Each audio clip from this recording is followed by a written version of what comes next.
Good morning all of you. आप लोगों का क्लास कंटिन्यू करते हैं। इससे प्रीवियस लेक्चर्स में हम आपको एंटीजन्स के टॉपिक में जो चैप्टर था आप लोगों का एंटीजन्स, उसमें definition of antigen, types of antigen में कंप्लीट, इनकम्प्लीट एंटीजन्स और heptane, types of the heptane, ये सारे टॉपिक हो गए थे। आज जो आप लोग एक नया टॉपिक स्टार्ट कर रहे हैं उसी में एंटीजन्स में ही एक टॉपिक है हेट्रोफाइल एंटीजन्स। क्या टॉपिक है? हेट्रोफाइल एंटीजन्स। इसके बारे में आप लोगों को इसका डिटेल में पढ़ना है कि व्हाट इज द हेट्रोफाइल एंटीजन्स, होता क्या है। सीरोलॉजी का ये इंपॉर्टेंट टॉपिक भी है।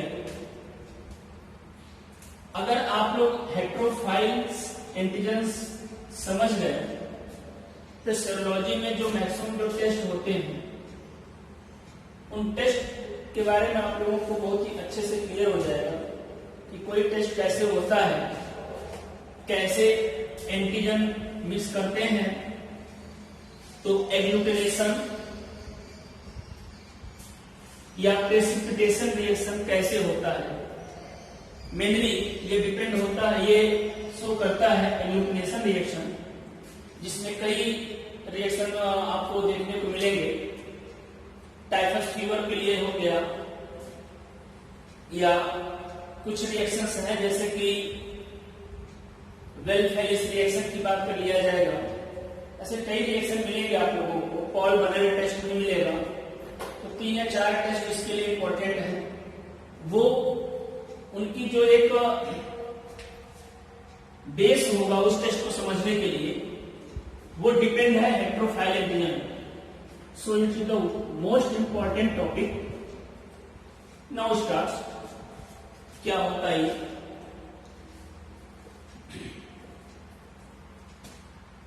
हेट्रोफाइल एंटीजन क्या होते हैं, इसमें है डिफिनेशन में आपका।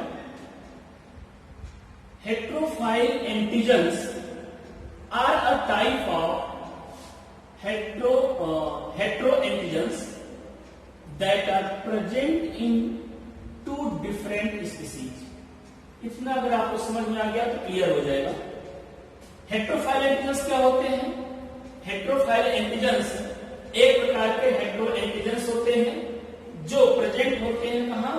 2 डिफरेंट स्पीसीज, 2 अलग अलग स्पीसीज में प्रेजेंट होना। सपोज दैट मैंने आपको यहां पर एग्जांपल्स में यहां एक दिया हूं, ये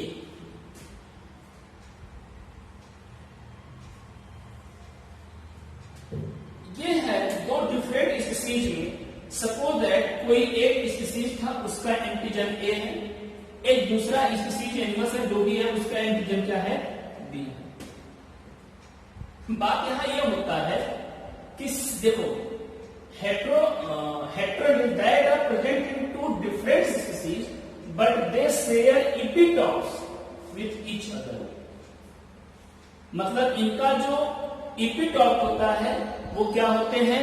एक दूसरे को शेयर कर सकते हैं, आई मीन सेम होता है। ये लाइन जानना था। सपोज दैट ये कोई एंटीजन है। अच्छा, एंटीजन है तो आपको अच्छे से मालूम होगा कि एंटीजन के बारे में मैं इससे पहले भी आप लोगों को एक स्ट्रक्चर इस तरीके से करके दिया था कि ये वो क्वेश्चन होता है जो एंटीबॉडी से बाइंडिंग की वाली बात आती थी। ये क्या कहलाता था आपको? इपिटॉप। एंटीजन का बाइंडिंग करने वाला या एंटीजन का रिएक्शन करने वाला को हम लोग क्या बोलते थे? इपिटॉप। एंटीबॉडी वाले को हम लोग क्या बोलते थे? पैराटॉप बोलते थे। तो किसी भी एंटीजन में जो है इपिटॉप होते हैं। देखो, 2 डिफरेंट स्पीसीज के एंटीजन है, लेकिन इन दोनों एंटीजन्स का ये इपिटॉप देखो सेम है। When 2 different species antigens, epitope is same, but इसका जो ये कैरियर प्रोटीन्स की बात करते थे ये डिफरेंट है। देखो इसका स्ट्रक्चर मैंने ऐसे दिया, इसको ऐसे दिया समझने के लिए कि ये अलग है और ये अलग है। लेकिन सेम क्या है इन लोगों का, इपीटॉप्स। क्लियर? तो यहां से इंटरेस्टिंग चीजें कुछ निकलती हैं, पर इसको देख लीजिए, बताते हैं आपको। इसमें है कि chemically these are lipoprotein polysaccharide. अगर हम इनको केमिकली रूप से देखें, जो हेट्रोफाइल एंटीजन्स होते हैं वो क्या होते हैं? Chemically these are lipoprotein polysaccharide complex. ये क्या होते हैं? लिपोप्रोटीन पॉलीसेकेराइड कॉम्प्लेक्स होते हैं। आई मीन हेट्रोफाइल एंटीजन किसका बने होते हैं? Lipoprotein polysaccharide. ठीक। लास्ट इसमें है एक लाइन कि एंटीबॉडी प्रोड्यूस अगेंस्ट एंटीजन। ये जो एंटीजन होते हैं, जैसे जब भी कोई एंटीजन हमारी बॉडी में या ह्यूमन बॉडी किसी में एंट्री करता, तो वो क्या जनरेट कर, किसको स्टिमुलेट करेगा? एंटीबॉडी को जनरेट करने के लिए। सपोज दैट एंटीबॉडी जनरेट हुआ, तो antibody produced against, antibody produce होता है किसके अगेंस्ट में? Antigen of one species. किसी एक स्पीसीज के अगेंस्ट में एंटीबॉडी क्या होता है? प्रोड्यूस्ड होता है। कैन रिएक्ट, वो रिएक्ट हो सकता है विद द अदर, दूसरे एंटीजन्स। आई मीन जो दूसरा एंटीजन है उसके साथ क्या हो सकता है? वो रिएक्ट हो सकता है। यहीं से आपका एक पॉइंट निकलता है जो एग्लूटिनेशन रिएक्शन का। हुआ क्या? फिर से देखिए एक बार इसको। हेट्रोफाइल एंटीजन्स क्या होते हैं भाई? हेट्रोफाइल एंटीजन्स उन एंटीजन्स को कहते हैं जब दो डिफरेंट स्पीसीज के एंटीजन्स का इपीटॉप सेम हो। देखो, इपीटॉप सेम हो, ऐसे हेट्रोफाइल, ऐसे एंटीजन्स को हम लोग क्या बोलते हैं? हेट्रोफाइल एंटीजन्स बोलते हैं।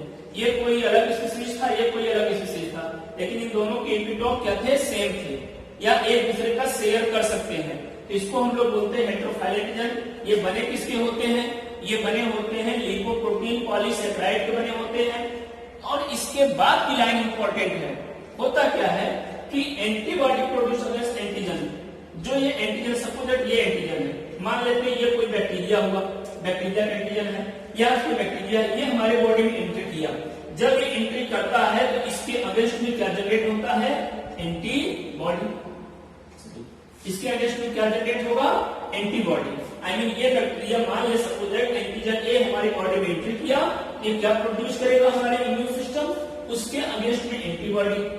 जब ये एंटीबॉडी बनेगा तो अब हमें अगर डिटेक्ट करना हो कि एंटीबॉडी बना या नहीं बना, तो इसके लिए हम लोग क्या करेंगे? देखो इसमें दिया गया है, can react with the other. ये एंटीबॉडी दूसरे एंटीजन से क्या कर सकता है? रिएक्ट कर सकता है। दूसरा एंटीजन कौन होगा? यहाँ पर हम मान लेते हैं एंटीजन बी ले लेते हैं। क्यों? क्योंकि इसका एपिटॉप सेम है। अगर ये उसमें एंट्री कर जाए तो उसके साथ क्या हो जाएगा? ये रिएक्ट हो जाएगा, और रिएक्ट होकर के क्या देगा?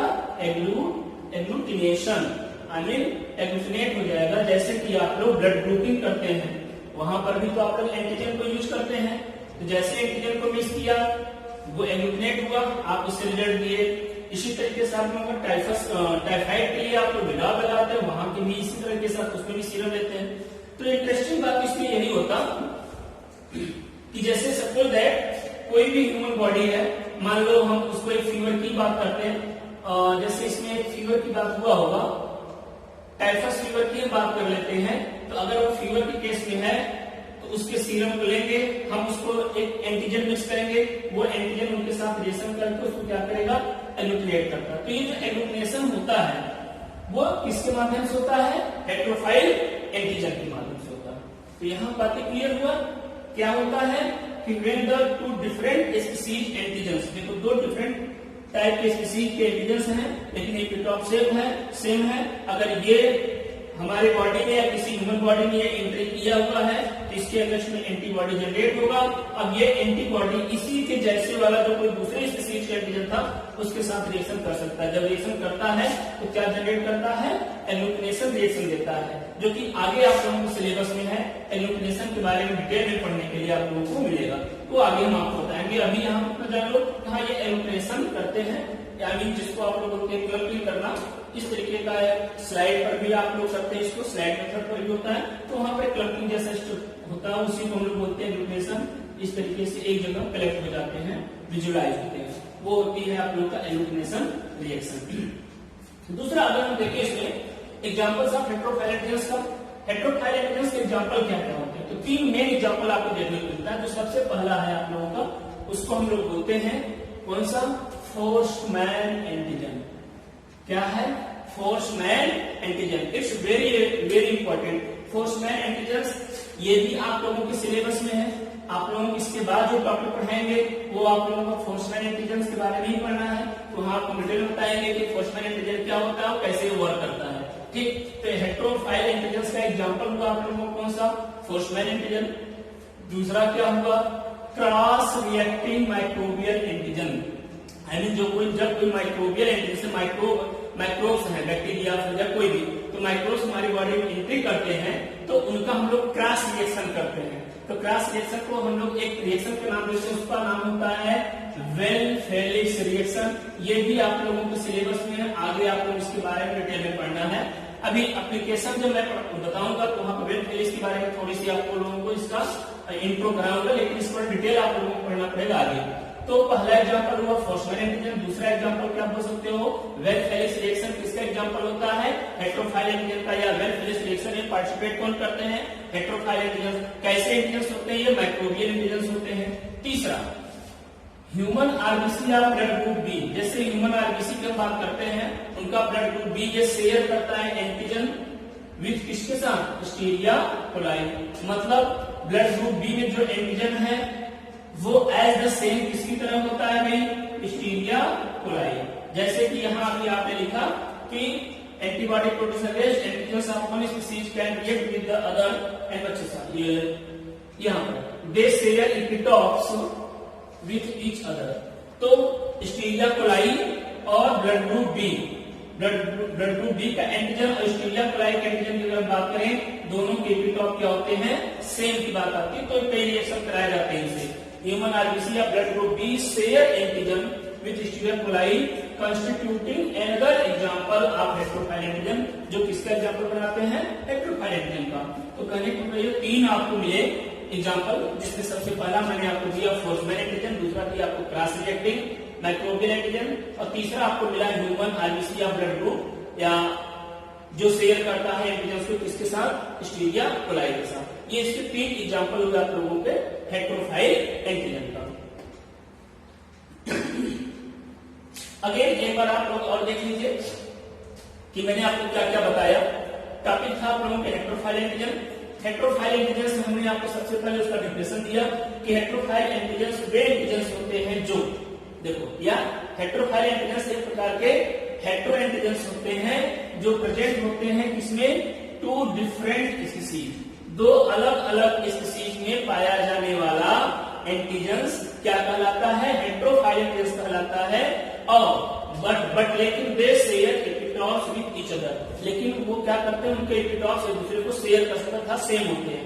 2 डिफरेंट स्पीसीज के एंटीजन जिनके एपिटॉप सेम हो, उनको हम लोग क्या बोलेंगे? हेट्रोफाइल एंटीजन बोलेंगे। ये हेट्रोफाइल एंटीजन बने किसके होते हैं? ये केमिकली रूप से लिपोप्रोटीन पॉलीसेकेराइड, कॉम्प्लेक्स पॉलीसेकेराइड के बने होते हैं। ठीक, आगे अगर हम बात करते हैं, जब कोई ह्यूमन बॉडी को antibody produce against antigen, I mean जब ये एंटीजन, कोई एक एंटीजन अगर हम ले लेते हैं, सपोज दैट जैसे हमने एंटीजन ए लिया, एंटीजन ए हमारे आपके बॉडी में जैसे एंट्री किया, इसके अगेंस्ट में क्या जनरेट होता है? एंटीबॉडी। जब एंटीबॉडी बनता है तो हम इस एंटीबॉडी को डिटेक्ट कर सकते हैं, रिएक्शन करा सकते हैं, चेक कर सकते हैं। किसके माध्यम से? एंटीजन बी मिला के। क्यों? क्योंकि एंटीजन बी जो होता है इसका इपिटॉप और एंटीजन ए का इपिटॉप सेम है, तो इसके अगेंस्ट में जो एंटीबॉडी जनरेट हुआ है, अर्थात ये एंटीबॉडी इससे क्या करता है? रिएक्शन कर सकता है, रिएक्ट होता है। ओके, अगर इसके साथ रिएक्शन कर रहा है तो श्योर एंटीजन बी से भी रिएक्ट करेगा। क्यों करेगा? क्योंकि इसका एपिटॉप सेम है। तो इसका मतलब ये हुआ कि ह्यूमन बॉडी में, ह्यूमन का ब्लड है, आपने ह्यूमन ब्लड लिया, ब्लड से हमने उसका क्या लिया? सीरम लिया, और सीरम में मान लेते हैं ये एंटीजन ए प्रेजेंट था। जब सीरम में एंटीजन ए प्रेजेंट है तो ऑफ कोर्स इस एंटीजन की वजह से सीरम में क्या जनरेट हुआ होगा? एंटीबॉडी।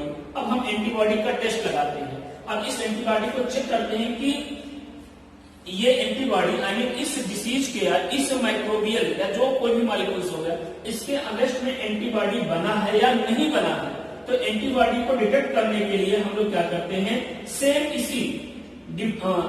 एंटीजन ए जैसा ही किसी दूसरे स्पीसीज को हम इसमें क्या करते हैं, मिक्स करते हैं। तो दूसरे स्पीसीज का एंटीजन हम लोग क्या करते हैं, इस सीरम में मिक्स करते हैं, और जब उसको मिक्स करते हैं या उसके साथ रिएक्शन कराते हैं तो ये सीरम में जो रिएक्ट होगा वो कैसा देगा, एग्लूटिनेशन। कौन सा रिएक्शन दे देगा, एग्लूटिनेशन रिएक्शन करेगा।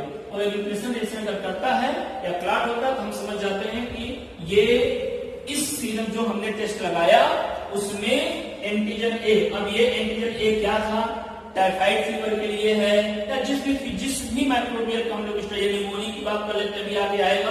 तो अगर वो है निमोनिया की बातें हो जाएगी, टाइफाइड फीवर के लिए बात, टाइफाइड की बात हो जाएगी। अगर ये प्रेजेंट है तो एग्लूटिनेट हो जाएगा, मतलब हमारा टेस्ट पॉजिटिव आया, मींस ये प्रेजेंट है, जो माइक्रोबियल है वो प्रेजेंट है। और ये इसी कॉन्सेप्ट पर आपके कई टेस्ट परफॉर्म भी होंगे। कैसे मिला आपका ये इपिटॉप सेम रहा, फिर से रिएक्शन हुआ। इंटरेस्टिंग केस यही है कि कैसे एंटीबॉडी और एंटीजन आपस में रिएक्शन करते हैं, इनको आप लोगों को अच्छे से जानना है। एग्जाम्पल्स ऑफ हेट्रोफाइल्स, एग्जाम्पल्स कौन कौन होते हैं हमने आपको बता दिया कि हेट्रोफाइल के एंटीजन की एग्जाम्पल आपको मिला फोर्समैन एंटीजन, दूसरा क्रॉस रिएक्टिव माइक्रोबियल एंटीजन, तीसरा human RBC of blood group B C N antigen, Escherichia coli और ह्यूमन बॉडी का ब्लड ग्रुप बी जो होता है, ये दोनों क्या होते हैं, सेम की बात आती है। इनमें भी इपिटॉप की बात आएगी, वो जो लोग सेम होते हैं तो ये एक दूसरे का क्या कर सकते हैं, शेयर करते हैं। शेयर करने का मतलब होता है कि दोनों एक दूसरे से रिएक्शन दे सकते हैं। प्रेजेंट टाइम में जैसे कि कोरोना केस को ले लिया जाए, कोरोना की जो जांच अभी एंटीजन की टेस्ट लगाया जा रहा है, आप लोग इससे अच्छे से परिचित हैं। प्रेजेंट टाइम में कोरोना का टेस्ट जो हो रहा है वो एंटीजन टेस्ट की बात होती है, उसमें भी सेम यही वाली प्रोसेस जो अभी भी आपको बताया कि हेट्रोफाइल एंटीजन को यूज किया जा रहा है। मतलब जब कोई किसी भी पर्सन का सीरम लिया जाता है, आई मीन उसका सैंपल लिया गया, उसका सीरम लिया गया, सीरम में हम लोग उसको क्या टेस्ट लगा रहे हैं, उसमें हम लोग चेक करते हैं कि कहीं ये एंटीजन बना है कि नहीं बनता है, ये इसके खिलाफ आई मीन एंटीबॉडी जनरेट हुआ है या नहीं हुआ। क्योंकि अगर कोरोना वायरस बॉडी में एंट्री किया हुआ तो वो एज द एंटीजन के रूप में, जब एंटीजन के रूप में एंट्री किया होगा तो हमारा बॉडी उसके अगेंस्ट क्या बनाया होगा, एंटीबॉडी। और हम लोग उससे एंटीजन टेस्ट में हम लोग किसको मेजर कर रहे हैं, इसी एंटीबॉडी को। ये देखते हैं कि एंटीबॉडी बना है कि नहीं बना। एंटीबॉडी बना है इसका मतलब ये हुआ कि वो कोरोना से इन्फेक्टेड है। एंटीबॉडी, ये वाला एंटीबॉडी नहीं बना है, आई मीन इसके अगेंस्ट में एंटीबॉडी नहीं बना है तो वो नहीं है, वो भी रिएक्शन टेस्ट क्यों हो रहा है कि क्रॉस रिएक्शन भी कराया जाता है वहां पर। तो जैसे एंटीजन ये एंट्री किया, एंटीबॉडी जनरेट हुआ, अब इसी के अगेंस्ट में आई मीन जो ये एंटीजन है, ये एंटीजन जैसा कोई दूसरे स्पीसीज का एंटीजन लेंगे जिसके इपिटॉप सेम होंगे, और यही इपिटॉप जैसे ये इसमें मिक्स किया, इस सीरम में मिक्स किया जाएगा, इनके साथ रिएक्शन करेगा और आप देख सकते हैं कि हाँ ये पॉजिटिव है या नेगेटिव है। तो एंटीबॉडी जो रिएक्ट होता है वो इसी केस के अकॉर्डिंग होता है, या एंटीजन टेस्टिंग की जो बात है वो यही है। तो अगेन उम्मीद करता हूं आप लोगों को समझ में आया। इसके बाद जो अगली जो टॉपिक है इसी में मिलेगा डायग्नोस्टिक एप्लीकेशन।